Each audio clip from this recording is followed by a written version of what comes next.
Friends, आज हम पढ़ने वाले हैं बहुत ही इंपॉर्टेंट और बहुत ही कंफ्यूजिंग टॉपिक। कंफ्यूजिंग क्यों है? क्योंकि यहाँ पर ये जो वर्ड्स मैं आपके सामने लेकर आई हूँ, आप देख सकते हैं बोर्ड पर somebody, anything and now where। ये वर्ड्स हमें कहीं ना कहीं किसी ना किसी सेंटेंस से हमें मिल ही जाते हैं और हमसे टकरा ही जाते हैं, लेकिन हमें समझ में नहीं आता कि इनका एक्चुअल यूज कैसे करना है। क्योंकि हम ऐसा बोलते हैं somebody is here, nobody is here, तो दोनों का मीन्स क्या है? और यहाँ पर मैंने यूज किया anything, anything और nowhere, ये सब क्या है? तो फ्रेंड्स, ये सभी जो वर्ड्स है इनमें किसी भी तरीके का कंफ्यूजन ना हो, इसलिए आप देख सकते हैं बोर्ड पर मैंने ना केवल ये वर्ड्स के मीन्स लिखे हैं बल्कि यहाँ पर एग्जांपल्स भी दिए हैं, किसी भी तरीके का कंफ्यूजन ना रहे ये वीडियो देखने के बाद। तो बिना टाइम वेस्ट किए हम इस वीडियो को शुरू करते हैं। तो फर्स्ट वर्ड यहाँ पर आप देख सकते हैं somebody है, उसके बाद में anything है, now where है। तो मैं फर्स्ट वर्ड लेती हूँ somebody।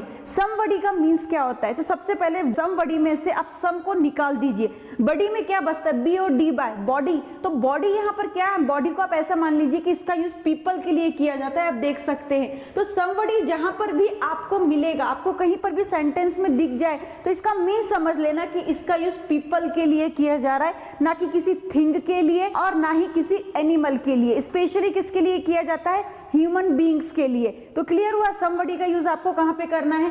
एग्जाम्पल आप देख लीजिए, उससे पहले आपको ये भी देखना है somebody और someone। somebody भी आपको दिखेगा और someone भी दिखेगा, दोनों का मीन्स एक ही होगा, आपको ये ध्यान में रखना है, इसलिए मैंने यहाँ पर और का यूज किया है। अब इसका सेंटेंस देख लेते हैं। देयर इज somebody, somebody और someone in the park। Okay, आपको ये ध्यान रखना है कि यहाँ पे somebody का यूज और someone का यूज हमने किसी ह्यूमन बीइंग के लिए किया है। तो देयर इज somebody और someone in the park। Park में कोई तो है। अब यहाँ पर somebody और someone से किसी पर्टिकुलर पर्सन का नेम क्लियर नहीं होता कि वो मेल है कि फीमेल है, लेकिन कोई तो भी है। इट मीन्स अननोन पर्सन है, लेकिन वो कौन है? पीपल है। तो आपको ये ध्यान रखना है कि somebody या someone इस तरीके से आएंगे, स्ट्रक्चर ऐसा रहेगा। आगे बढ़ते हैं। अब somebody के बाद में हम देखते हैं anybody, इसी का ही पार्ट है। somebody का पार्ट ही है anybody, क्योंकि बडी आ रहा है। इसका यूज भी हम किस लिए कर रहे हैं? पीपल के लिए कर रहे हैं, लेकिन थोड़ा स्ट्रक्चर थोड़ा सा चेंज होता है। सेंटेंस देख लेते हैं। Is there anybody in the hall. Hall में कोई है क्या?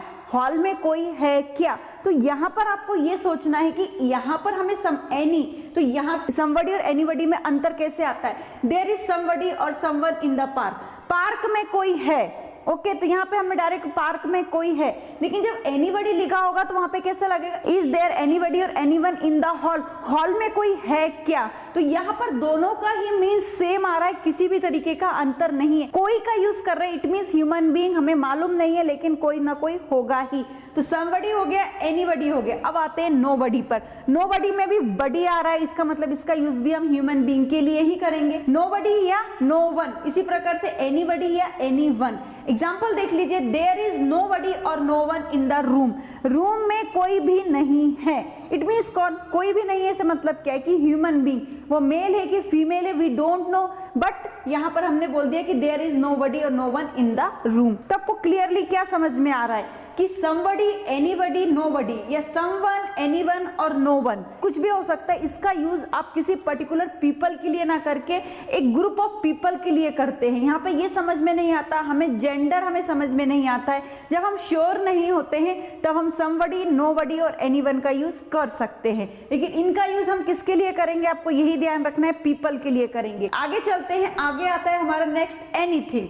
एनीथिंग का यूज हम थिंग्स के लिए करते हैं, जैसे कि एनीथिंग। एनी को निकाल दिया जाए तो थिंग ही हमारे पास में रहता है। थिंग मीन्स होता है कोई भी वस्तु, it means non living thing, उसके लिए हम एनीथिंग का यूज करते हैं। समथिंग। अब सबसे पहले यहाँ पर जैसे कि हमने somebody देखा था, anybody देखा था, nobody देखा था, वैसे ही यहाँ पर एनीथिंग के साथ में हम समथिंग देखेंगे, एनीथिंग देखेंगे और फिर उसके बाद में नथिंग देखेंगे। तो यहाँ पर सबसे पहले हम लेते हैं समथिंग। समथिंग का मीन्स क्या होता है? देख, she uttered something but it didn't clear। uttered means होता है कहना या बोलना। उसने कुछ कहा लेकिन वो क्लियर नहीं हुआ। कुछ कहा, इट मीन्स व्हाट, कि कुछ ना कुछ चीज थी उसने जो कही वो क्लियरली नहीं हुई है। तो समथिंग का यूज हमने किस लिए किया है? कि किसी चीज के लिए। अब उसने क्या कहा? We don't know but it doesn't clear, वो क्लियर नहीं होता है कि उसने क्या कहा है। नेक्स्ट आप देखिए, अब आ जाइए एनीथिंग। एनीथिंग का यूज देखिए। I didn't lips in anything. Lips in means भी होता है यहाँ पर बोलना, ये स्पीक का ही फॉर्मेशन है। I didn't lips in anything, मैंने कुछ भी नहीं कहा या मैंने कुछ भी नहीं बोला।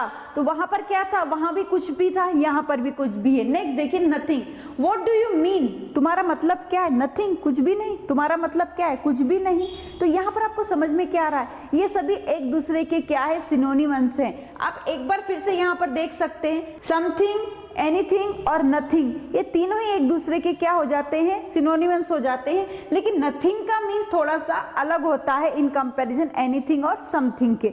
आगे बढ़ते हैं, आगे है नोवेयर। नोवेयर का यूज प्लेस के लिए करते हैं, प्लेस मतलब किसी स्थान के लिए। एग्जाम्पल देख लीजिए, सबसे पहले हम लेते हैं समवेयर, फिर एनीवेयर, फिर नोवेयर। देखिए, they live somewhere in India, वो भारत में कहीं रहते हैं, वो भारत में कहीं रहते हैं। इट मीन्स व्हाट, कि समवेयर का मीन्स होता है कहीं पर भी, ये प्लेस के लिए आ रहा है तो इसलिए कहीं पर भी रहते हैं। अब आ जाइए एनीवेयर पे, वी विल गो एनीवेयर, हम कहीं तो जाएंगे, वो भारत में कहीं पर रहते हैं, हम कहीं तो जाएंगे।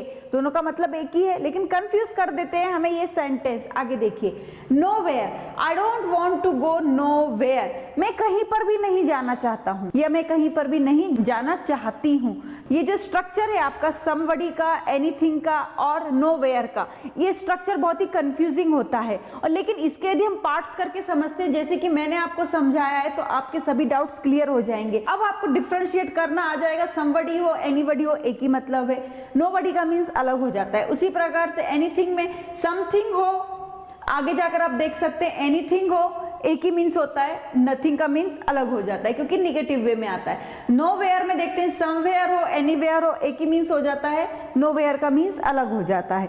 तो फ्रेंड्स, ये आपको समझ में, आपको यूजेस कैसे करने, स्ट्रक्चर को आप ध्यान से समझ लीजिए, कंफ्यूज मत हो जाइए, क्योंकि एग्जाम्स में हमें इस तरीके से क्वेश्चंस आते हैं और हमें कंफ्यूज कर देते हैं। आई होप ये वीडियो देखने के बाद में आपका किसी भी तरह का कंफ्यूजन नहीं रहेगा।